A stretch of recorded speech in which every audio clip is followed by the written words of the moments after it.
Then an angel of the Lord stood before them, and the glory of the Lord shone about them, and they were terrified. Luke chapter 2, verse 9.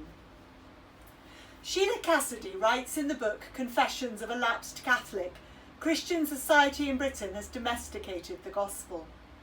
It is geared to loving God in moderation.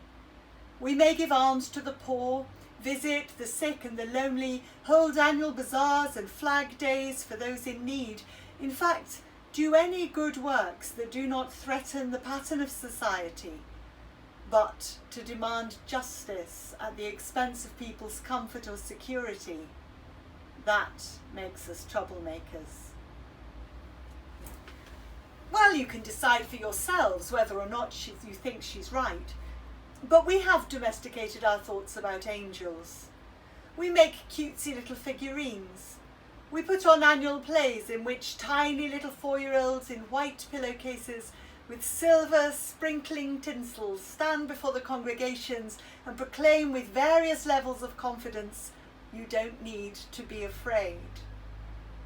No, of course I don't need to be afraid. You are a third of my height. You weigh a tenth of what I weigh. If you do something I don't like, I merely have to pick you up to stop you doing it or ask your mother to do so.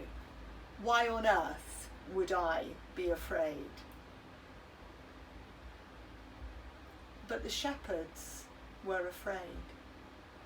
The messengers of God inspire awe, and the glory of God is both fearful and wonderful.